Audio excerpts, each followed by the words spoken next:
31 जनवरी से बजट सत्र की शुरुआत हो गई है।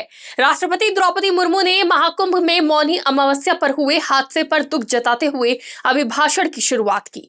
उन्होंने पूर्व प्रधानमंत्री मनमोहन सिंह को भी श्रद्धांजलि अर्पित की।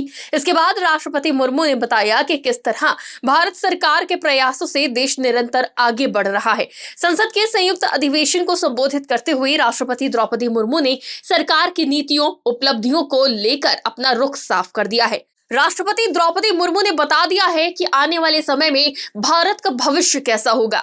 महिला, युवा, किसान, आदिवासी से लेकर एआई तक भारत में सबका विकास होगा। राष्ट्रपति द्रौपदी मुर्मू के संबोधन की मुख्य बातें: महिलाओं को सशक्त बना रही सरकार, किसानों और युवाओं को मिल रही सर्वोच्च प्राथमिकता, प्रधानमंत्री आवास योजना का विस्तार, 3 करोड़ से अधिक परिवारों को होगा लाभ, आयुष्मान भारत योजना से 6 करोड़ वरिष्ठ नागरिकों को मिलेगा स्वास्थ्य बीमा, जनजातीय समाज के 5 करोड़ लोगों के लिए धरती आबा जनजातीय ग्राम उत्कर्ष अभियान शुरू। सरकार ने 8वें वेतन आयोग गठन का लिया निर्णय, केंद्रीय कर्मचारियों को मिलेगा लाभ। भारत जल्द ही बनेगा तीसरी सबसे बड़ी अर्थव्यवस्था। बैंकिंग और डिजिटल पेमेंट सुविधाएं दूर दराज के इलाकों में वित्तीय व्यवस्थाओं से जुड़ रही हैं। राष्ट्रीय ग्रामीण आजीविका मिशन के तहत 91 लाख से अधिक स्वयं सहायता समूहों को किया जा रहा सशक्त। सरकार ने ईज ऑफ डूइंग बिजनेस को बढ़ावा देने के लिए उठाए कई कदम। आर्टिफिशियल इंटेलिजेंस के क्षेत्र में इंडिया एआई मिशन शुरू। राष्ट्रीय शिक्षा नीति के माध्यम से विद्यार्थियों के लिए आधुनिक शिक्षा व्यवस्था की जा रही तैयार। उधमपुर श्रीनगर बारामूला रेल लिंक परियोजना हुई पूरी। साइबर सिक्योरिटी में दक्षता सुनिश्चित करने की दिशा में काम कर रही सरकार। रेहड़ी पटरी वालों को मिल रहा पीएम स्वनिधि योजना का लाभ।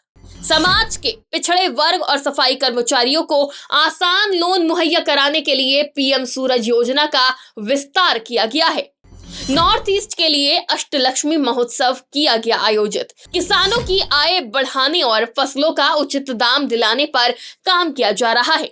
दलित, वंचित और आदिवासी समाज को सरकार की योजनाओं का सबसे ज्यादा लाभ मिल रहा है।